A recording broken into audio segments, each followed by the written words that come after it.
Hello friends, welcome back to my channel.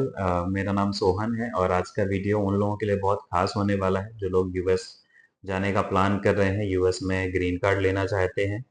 तो आज हम बात कर रहे हैं ईबी फाइव वीज़ा के बारे में। तो ईबी फाइव वीज़ा का जो इम्पोर्टेंट एस्पेक्ट है वो है सोर्स ऑफ फंड। तो आज हम डिटेल में डिस्कस करेंगे कि सोर्स ऑफ फंड क्या है और इसका इम्पोर्टेंस क्या है और इसको कैसे प्रूव किया जा सकता है। क्योंकि बहुत लोग होंगे आप में से जो लोग यूएस में ग्रीन कार्ड लेना चाहते हैं, आप लोगों के पास अमाउंट भी है इन्वेस्टमेंट करने के लिए, लेकिन समहाउ आपका बिजनेस ऐसा था कि जिसमें कैश का ट्रांजैक्शन ज़्यादा होता था और आपको बहुत प्रॉब्लम आ रही है सोर्स ऑफ फंड प्रूव करने में।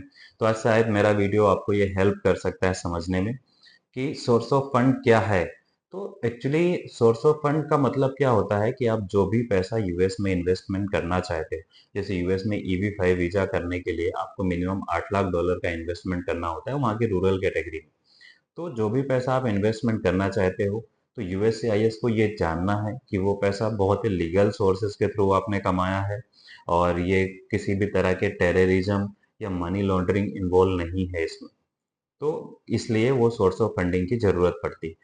अब हम लोग ये समझते हैं कि सोर्स ऑफ फंड कितने टाइप का हो सकता है, कि कोई भी पर्सन है, आज आप हो या मैं हूँ, तो हम लोग कहाँ-कहाँ से पैसे कमा सकते हैं। तो पैसे कमाने के लिए ये हो सकता है कि आपका कोई बिजनेस हो और आप बिजनेस में से आप पैसा कमा रहे हैं। हो सकता है कि आपने आपके बिजनेस को सेल कर दिया, उसमें से आपके पास पैसे आए हैं। और ऐसा भी हो सकता है कि आपकी कोई पूर्वजों की ज़मीन थी, जो आपने बेच दिया और उसमें से आपने पैसा कमाया। ये किसी से आपने गिफ्ट लिया या लोन लिया आपने। तो इस तरह से इतने टाइप से किसी के पास भी, आपके पास या मेरे पास पैसे आते हैं। तो उस चीज़ का प्रूफ देना बहुत ज़रूरी होता है, क्योंकि अगर आप इस चीज़ को प्रूफ नहीं करते हैं, तो आपका एप्लीकेशन रिजेक्ट भी हो सकता है और आपके एप्लीकेशन में डिले भी हो सकती है। अब आपके दिमाग में एक क्वेश्चन ऐसा होगा कि सोर्स ऑफ फंड को हम प्रूफ कैसे करेंगे? तो प्रूफ करने के डिफरेंट डिफरेंट टाइप्स हैं। देखो आप कैसे प्रूफ कर सकते हो, तो आप एक काम कर सकते हो कि आपका बैंक ऑफ स्टेटमेंट आप दे सकते हो, बैंक स्टेटमेंट आप दे सकते हो।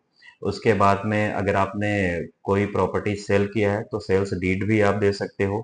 अगर आपने कोई बिजनेस से कमाया हुआ है तो बिजनेस रजिस्ट्रेशन के डॉक्यूमेंट दे सकते हो। आप टैक्स रिटर्न के डॉक्यूमेंट भी दे सकते हो।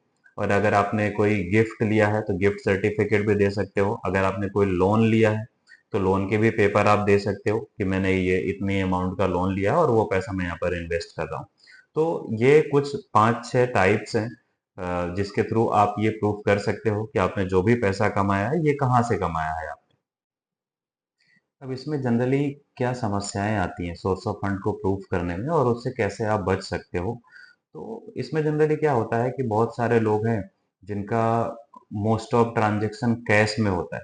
तो जब भी आप कैश में ट्रांजैक्शन करते हो तो उसमें कैश की रिसिप्ट वगैरह आप प्रॉपर आपको रखना चाहिए, जिस टाइप का भी बिजनेस है आपका।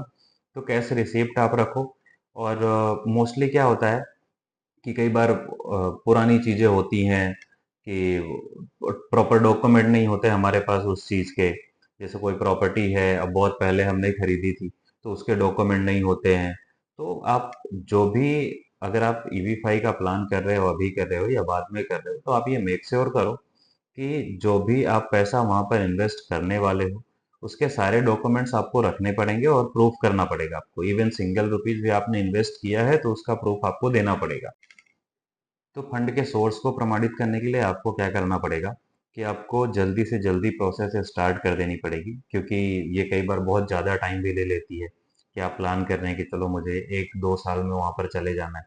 लेकिन कई बार क्या होता है कि ये प्रोसेस बहुत ज़्यादा टाइम ले लेती है। किसी किसी का सोर्स ऑफ फंड ईजी होता है तो जल्दी हो जाता है, किसी किसी का सोर्स ऑफ फंड बहुत कॉम्प्लेक्स होता है तो टाइम ज़्यादा लग जाता है। तो अगर आप प्लान कर रहे हैं ईबी फाइव वीजा अप्लाई करने के लिए, तो आप जल्दी से जल्दी ये स्टार्ट कर दें।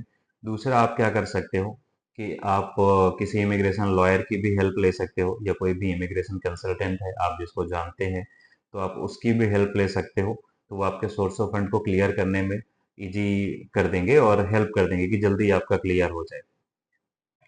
तो गाइज, अगर आपको मेरा वीडियो ये अच्छा लगा है तो आप वीडियो को लाइक करें, आप शेयर करें आपके दोस्तों के साथ और सब्सक्राइब करना ना भूलें। और अगर आपको कोई भी क्वेश्चन है तो आप नीचे कमेंट सेक्शन में जा कर के आप मुझसे क्वेश्चन पूछ सकते हैं और मैं उसके ऊपर एक प्रॉपर एक वीडियो बना करके और अपलोड कर दूंगा, तो आपके इस क्वेश्चन का जवाब मिल जाएगा। Thank you.